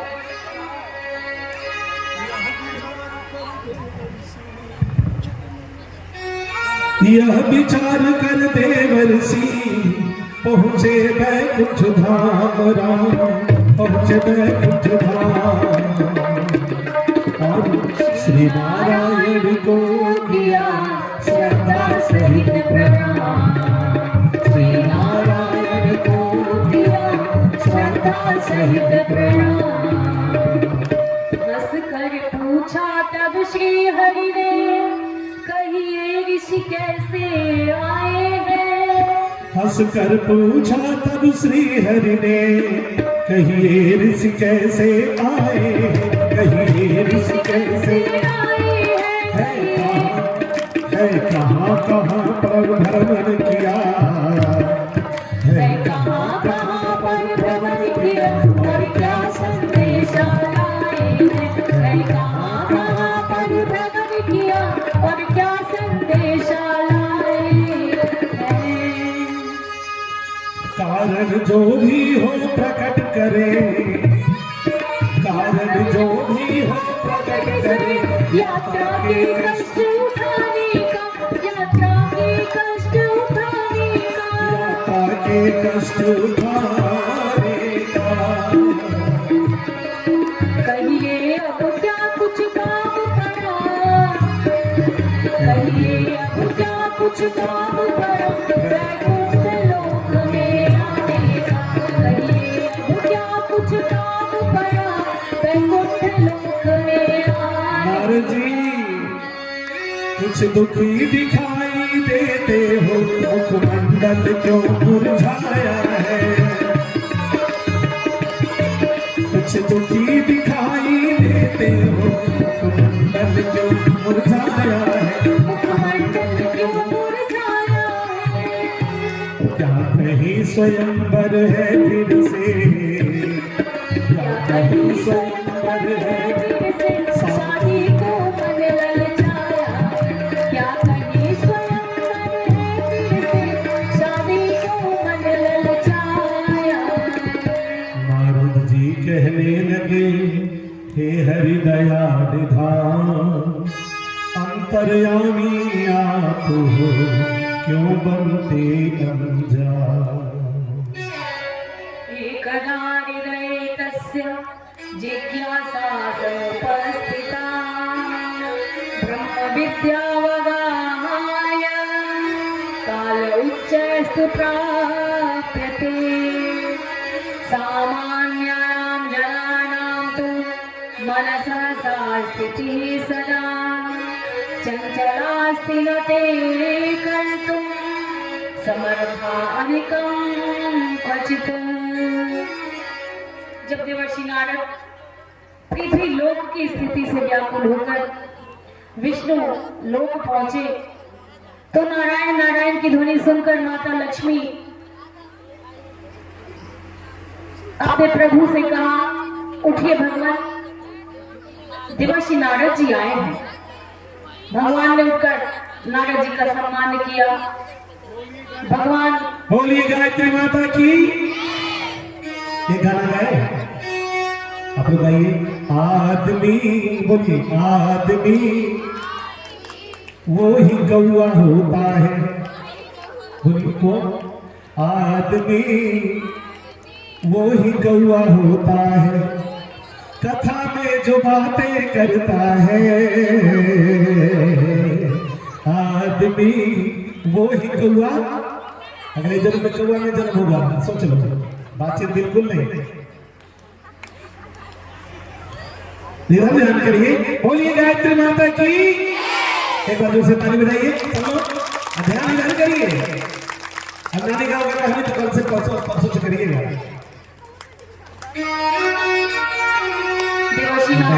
नारायण, ताली बजाएंगे झूम के, हाथ ऊपर।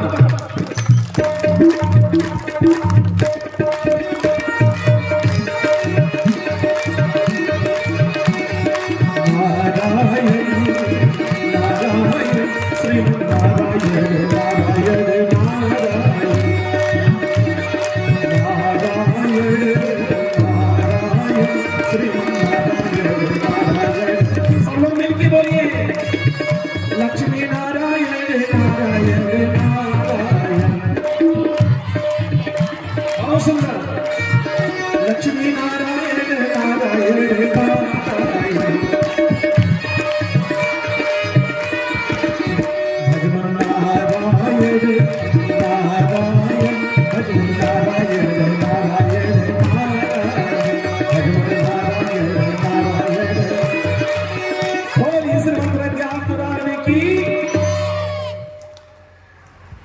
देवर्षि नारद भगवान विष्णु के पास पहुंचे। पहुंचने पर मैया लक्ष्मी ने जब देखा है तो भगवान विष्णु को बताया कि उठिए प्रभु, भगवान उठिए, देवर्षि नारद जी आए हैं। और भगवान ने उठकर देवर्षि नारद का सम्मान किया, स्वागत किया। और भगवान अंतर्यामी है, वो जानते हैं कि हमारे भक्त देवर्षि नारद के मन में क्या चल रही है, वो किस लिए आए हैं, क्योंकि भगवान ने ही सारी इन घटनाओं को रचा है और वही इसको रचित करते हैं, वही इसको समाप्त भी करते हैं, इसका हल भी करते हैं। देवर्षि नारद को उन्होंने बिठाया, सम्मान दिया। देवर्षि नारद की मस्तक पे जो चिंता की लकीरें घिरी हुई है, वह चिंता की लकीरें कैसे समाप्त हो, देवर्षि नारद के मुखड़े पर हंसी हो, वो प्रसन्न हो जाए, इसलिए भगवान कभी कभी हास परिहास भी कर दिया करते हैं। भगवान से देखा नहीं गया देवर्षि नारद का यह दुखी वाला मुख, तो कहते हैं देवर्षि नारद क्या बात है, बहुत दुखी दिखाई दे रहे हो, तुम्हारे चेहरे पर चिंता की लकीरें दिखाई दे रही है, क्या बात है। परंतु मित्र भाव सभी के साथ रखते हुए भगवान कहते हैं नारद जी आज बहुत व्याकुल दिखाई दे रहे हो, क्या बात है, कहीं फिर से कोई स्वयंवर तो नहीं रचना है, कहीं स्वयंवर की बात तो नहीं है जिसकी सूचना लेकर तुम हमारे पास आए हो। यह सुनकर देवर्षि नारद ने बनावटी क्रोध दिखाया, क्रोध में आ गए और कहा भगवान आपको हर समय हंसी पड़ी रहती है, हर समय मजाक दिखता है, आप तो अंतर्यामी होकर भी अनजान क्यों बने रहते हैं, आपको सब पता है मैं यहाँ क्यों आया, आपका ही तो रचा हुआ खेल है, और जब आपने खेल रचा है तो आपको नहीं पता होगा मैं क्यों आया हूँ। क्या आपको नहीं मालूम कि आज धरती पर रहने वाले समस्त प्राणियों के ऊपर कौन से संकट आए हुए हैं? क्या आपको नहीं मालूम आज धरती पर कितना संकट छाया है, कितना संकट आया हुआ है? आप एक बार जाकर तो देखिए कि आज हर आदमी कितना दुखी हो गया है, आज हर आदमी खुश रहने का कारण खोजता है, आज हर आदमी सोचता है कि हम शांति से कैसे घर में रहें। पहले एक राक्षस होता था, आज इस समय में तो प्रत्येक आदमी के भीतर दुर्बुद्धि रूपी राक्षस समाया हुआ है। भाई बहनों, जो कथा को श्रवण करना है उसका नाम है प्रज्ञा पुराण। प्रज्ञा का अर्थ होता है बुद्धि, सद्बुद्धि।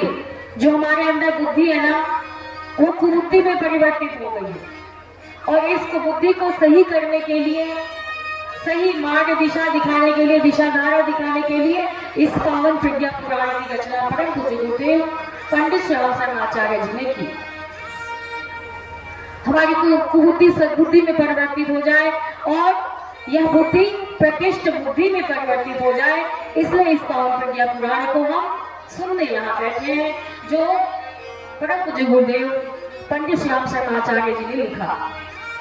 पहले एक राक्षस होता था, आज सभी के अंदर दुर्बुद्धि रूपी राक्षस समा गया है, घुस गया है। अनास्था के भस्मासुर ने सारी धरती को भस्म करने का निश्चय कर लिया। इस कलयुग में परम पूज्य गुरुदेव जानते थे, परम पूज्य गुरुदेव जानते थे कि कलयुग में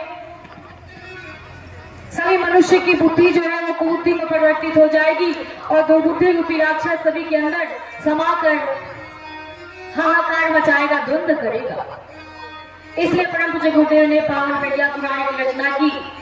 मनुष्य ने तो मानव जीवन पाकर अपने जीवन को निरर्थक बना दिया, और इस जीवन को धन्य बनाने के लिए गायत्री के चरण में जाना होगा, और गायत्री माँ के चरणों में जाकर गायत्री की साधना करनी होगी। श्री हरि ने कहा, हे देवर्षि, इसमें मनुष्य उस व्यक्ति की तरह है जो पारसमणि को पाकर भी लाभ नहीं पा पाया, पारसमणि को पाकर भी लाभ नहीं उठा सके। ऐसा ही हमारा जीवन हो गया। यह मनुष्य का तन, यह मनुष्य का जीवन जो भगवान ने, परमात्मा ने हमें राजकुमार और राजकुमारी बनाकर भेजा। भगवान ने हमें यह अनमोल तन देकर भेजा जिसका कोई मोल नहीं। तेरा हीरा जन्म बीत जाए तू काम कर गुरुवर का। तेरा हीरा जन्म बीत जाए तू काम कर गुरुवर का।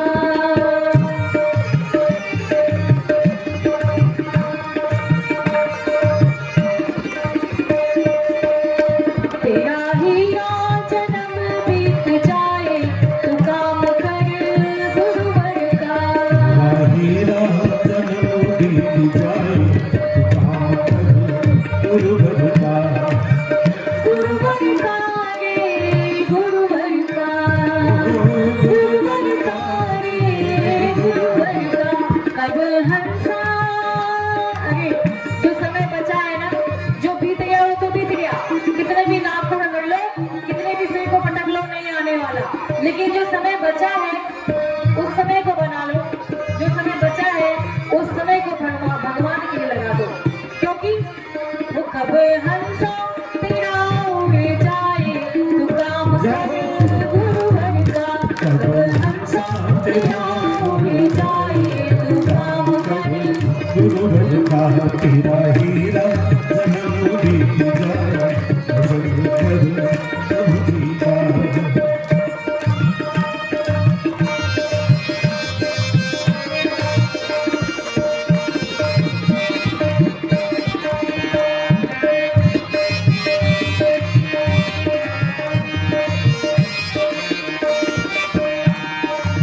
कल कल करके टाल न भाई, कल कल करके टाल न भाई। बड़े भागे ये नर तन पाए। बड़े भागे नर तन पाए।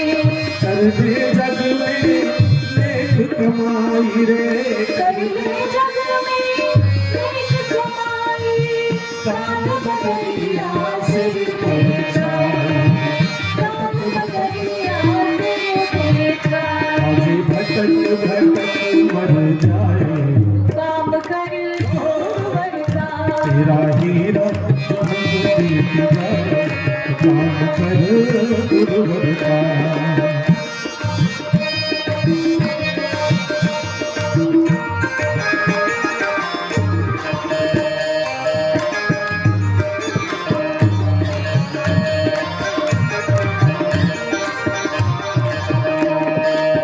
जग में तेरा कोई न बंदा, तो भोला मूरख बंदा। जीते जी का ये सब धंधा रे, जीते जी का ये सब धंधा। मर जाए ले जाए धंधा कोई साथ न तेरे जाए। भजन कर गोविंद का तेरा हीरा जन्म बीत जाए तू काम कर गुरुवर का। साथ तेरा उड़ जाए भजन कर गोविंद का। तू काम कर गुरुवर का। जो समय बचा है उसे हम निश्चित रूप से बना सकते हैं, लेकिन जो समय बीत गया उसका कोई भी मोल नहीं बचा। उसी प्रकार एक व्यक्ति को महात्मा जी के आशीर्वाद से 7 दिन के लिए पारस पत्थर मिल गया, पर वह मनुष्य जो है, वह व्यक्ति जो है, सस्ते लोहे की तलाश में शहर शहर भटकता पड़ा। इस शहर से उस शहर, उस शहर से उस शहर, लेकिन एक भी उस पारस के द्वारा उस लोहे को रगड़ के सोना नहीं बना पाया। किस लिए नहीं बना पाया? जगह जगह भटकता फिरता, एक जगह नहीं मिला तो दूसरी जगह, इसी दौड़ धूप में सारा समय व्यतीत हो गया और रत्ती भर भी सोना नहीं बना सका। 7वें दिन पारसमणि महात्मा जी ने वापस ले ली, और जब 7वें दिन महात्मा जी ने पारसमणि वापस ले ली, उसी प्रकार से भगवान ने भी ये जो हमें जन्म दिया मनुष्य का, यह नरपन दिया, जिसको पाने के लिए भगवान भी लालायित होते हैं और उन्हें मनुष्य का जन्म नहीं मिल पाता। भगवान बोले, हे नारद, यह जीवन भी पारसमणि है, जो इसे आत्मिक संपदा में बदलना चाहता है, जो मनुष्य से, जो मानव से महामानव बनता चला जाता है, जो बनना चाहता है, वह गायत्री के शरण में जाए, वह गायत्री को जपे, वह गायत्री की साधना करे, फिर वह मानव से महामानव बनता चला जाएगा और आत्मिक संपदा में अपना जीवन को बदलता चला जाएगा। वह अवसर नहीं गंवा सकता। फिर कहा हरि ने है मन पर, यह मेरे मन की बात कही, यह मेरे मन की, यह मेरे मन की बात कही। तुम सचमुच भक्त शिरोमणि हो, तुम सचमुच भक्त शिरोमणि हो, इस संत में जरा नहीं, तुम सचमुच भक्त शिरोमणि हो, इसमें संत में जरा नहीं। पर आज जो मनुज पर संकट है, पर आज मनुज पर जो संकट है, उसने उस स्वयं बुलाया है, उसने उस स्वयं, उसने उस स्वयं बुलाया। बनकर अदूरदर्शी उसने, बनकर अदूरदर्शी उसने, निज गरिमा को बिसराया, बनकर अदूरदर्शी उसने, निज गरिमा को बिसराया। क्योंकि जो नहीं सोच में योगी, अरे उस पर चिंतन चलता रहता, उस पर चिंतन चलता रहता, उस पर चिंतन चलता रहता। बस इसीलिए तो मानव का आचरण बनता रहता, बस इसीलिए तो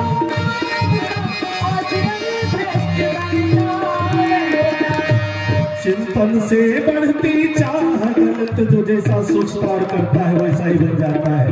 इसलिए गलत चिंतन चले, चिंतन से बढ़ती चाह, जो गलत काम,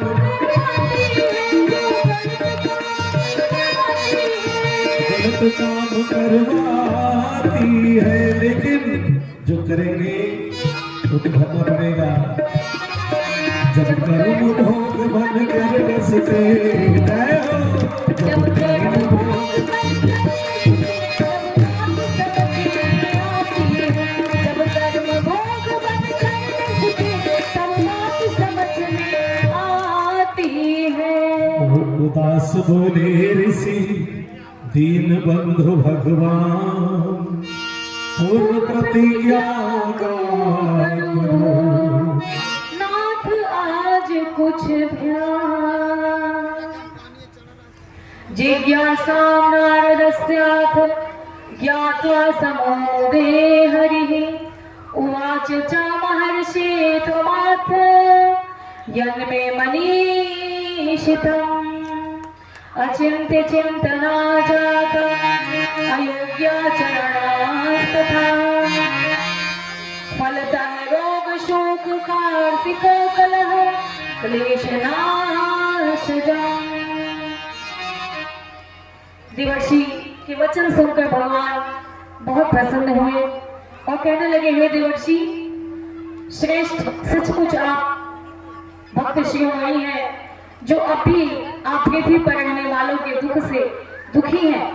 लेकिन आप ही बताइए कि इन मनुष्यों को विधाता ने इतने गुणों को देकर सर्व संपन्न और अनमोल यह मानव का तन देकर भेजा है, फिर भी आज मनुष्य दुर्बुद्धि के कारण अपने को इतना दीनहीन बना लिया कि आज राजकुमार होकर भी भिखारी बनकर बैठा। देवर्षि नारद ने प्रभु से कहा, प्रभु यह सृष्टि जिसको आपने बनाया, यह वनस्पति जिसको आपने बनाया, यह समस्त सृष्टि आपकी तैयारी कर लेंगे, आपकी तैयारी कर लेंगे। ये समस्त सृष्टि आपकी संरचना है।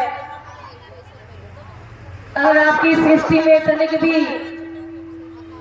किसी भी प्रकार की बुराई आती है, कमियां आती हैं, तो प्रभु आपको ही इसका निदान निकालना पड़ेगा। आज मनुष्य केवल धन को कमाने में और घर तक ही सिमट के रह गया। घर से मकान, मकान से दुकान, दुकान से मकान, यही करना हुआ सारा जीवन समाप्त कर देता है। मकान से दुकान, दुकान से मकान, मकान से दुकान, इसके अलावा तीसरा और कोई नहीं है काम। तीसरा श्मशान, मकान से दुकान, जब जीवन समाप्त, जीवन समाप्त, फिर तीसरा है श्मशान। तो तीसरे के बीच में हमें समय निकालना होगा।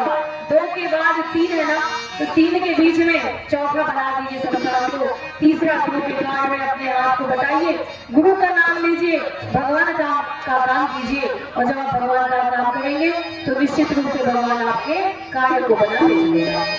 ईश्वर अंश जीव अविनाशी, ईश्वर अंश जीव अविनाशी, चेतन माया सहज सुखरासी,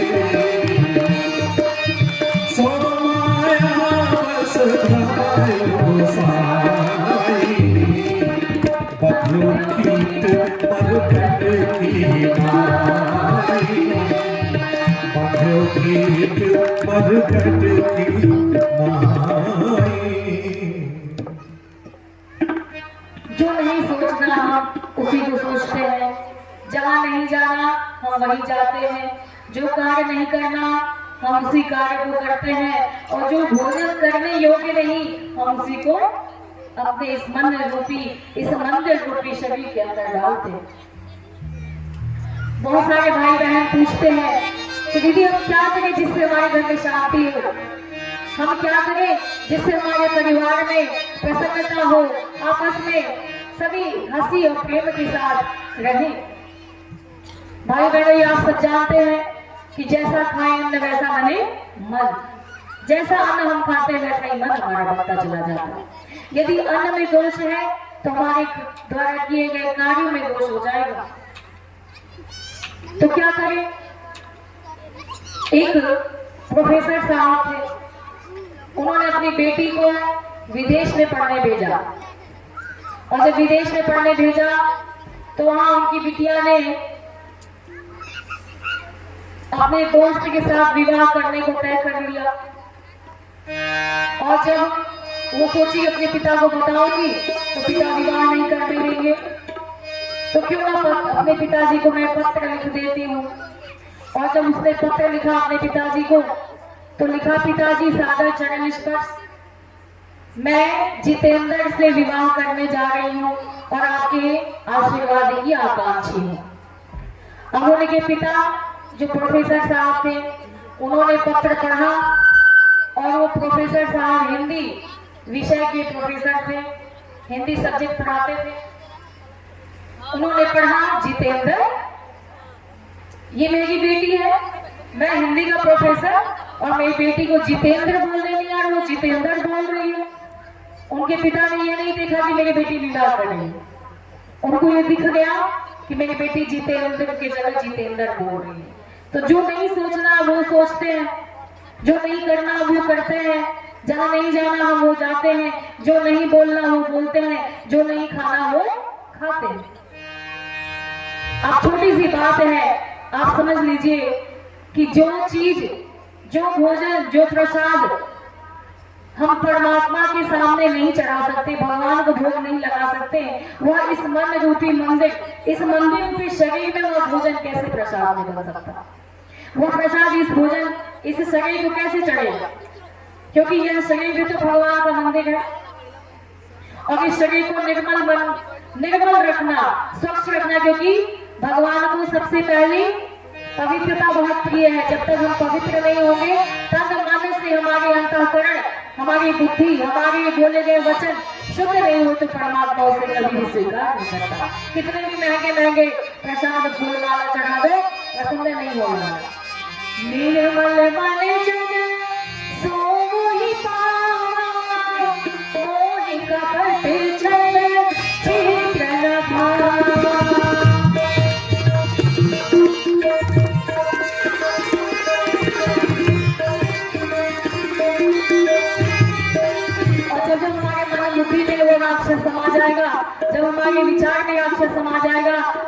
राक्षस को समाप्त करने के लिए, इस पृथ्वी को बचाने के लिए, अपनी सृष्टि को बचाने के लिए जब जब होए धर्म की हानि, मारही असुर अधम अभिमान, तब तब प्रभु धरे विविध शरीरा, हरहि कृपान में सज्जन पीरा। जब जब धर्म की हानि होगी, जब जब सृष्टि अपने संतुलन को बिगड़ता देखेगी, और जब जब असुर इस धरा को अपने आगोश में लेना चाहेंगे, तब तक भगवान अनेक रूप में आकर अपनी सृष्टि को बचाएंगे। भले ही भगवान को बार बार क्यों ना आना पड़े, भगवान ने यह हम सभी भक्तों से वादा किया हुआ है। माता रानी ने यह अपने देवी भागवत में भी कहा है, इत्थम यदा यदा बाधादान भविष्यति तदा तदा तेषां परीक्षां विरहस्यम्। जब जब इस धरती पर विघ्न बाधाएं आएंगी, असुर आकर नृत्य करेगा, असुर अपने आगोश में इस सृष्टि को लेगा, तब तब मैं जन्म लेकर, तब तब मैं अवतार लेकर अपनी सृष्टि को बचाने आऊंगा। इसलिए कहा गया, जब जब होए धर्म की हानि, मारही असुर अधम अभिमानी, तब तब प्रभु धरे विविध शरीरा, हरहि कृपान में सज्जन पीरा। जब जब धर्म की हानि और अधर्म की स्थापना होगी, तब तब आप पृथ्वी पर आकर धरती का संकट दूर करेंगे। प्रभु, अब यह समय आ गया है जब आपको इस धरती पर अवतार लेकर आना होगा और अपनी सृष्टि को बचानी होगी, अपनी सृष्टि को संवारना होगा, क्योंकि फिर से असुर जो है अपने तांडव को यहाँ प्रारंभ कर दिए हैं। देवर्षि नारद की इन बातों को सुनकर भगवान विष्णु ने कहा, जिस प्रकार से समस्याएं उत्पन्न हुई है, उसी प्रकार का समाधान हम लेकर इस धरती पर आएंगे। प्रादुर्भूत हुई परम पूज्य गुरुदेव ने इस तान प्रज्ञा रूपी पुराण की रचना की, जो 19वां पुराण है, और इस धरा पर भेज दिया हम सभी तक, हम सभी के समस्त संकटों को, दुखों को समाप्त करने के लिए। इस युग का पतन देख कर आज धरा कुलाई है, देव शक्तियों ने मिलजुल कर दुर्गा शक्ति जगाई है, दुर्गा शक्ति जगाई है, दुर्गा शक्ति जगाई है। मानवता का पतन देख कर, मानवता का पतन देख कर आज धरा कुलाई है, देव शक्तियों ने दुर्गा शक्ति जगाई है, दुर्गा शक्तियों ने मिलजुल कर दुर्गा शक्ति दिखाई है। जब जब जगमग जगमग जगमग जब जगमग हुई धर्म की भाव भंवर में ज्वालों में, विविध रूप में जब भगवन तुम प्रकट हुए अवतारों में, रघुनायक बन अत्याचारी रावण यहाँ बचाना था, ईश्वर निष्ठा के अभाव में दंभ कंस का मारा था, दंभ कंस का मारा था। शाश्वत यही कहानी प्रभु ने, शाश्वत यही कहानी प्रभु ने हरियुग में दोहराई है। देव शक्तियों में मिलजुल कर दुर्गा शक्ति दिखाई है, दुर्गा शक्ति दिखाई है, दुर्गा शक्ति जगाई है। प्राणी जगत में जलचरों की प्रधानता थी, तब उस असंतुलन को मत्स्य अवतार ने दूर किया। जब जल और थल पर प्राणियों की हलचलें बढ़ती चली गई तो उनके अनुरूप क्षमता संपन्न कक्षप काया ने संतुलन को बनाया। उन्हीं के नेतृत्व में समुद्र मंथन के रूप में प्रकृति दोहन का पुरुषार्थ संपन्न हुआ। हिरण्याक्ष ने समुद्र में छुपी संपदा को जब ढूंढकर उसे अपने ही एकाधिकार में कर लिया तो भगवान का वाराह रूप ही उसका दमन करने में समर्थ और सक्षम हो सका। जब जब धरती पर असुरों ने हाहाकार मचाया है तब तक भगवान ने विविध रूपों में आकर के हमें बचाया है।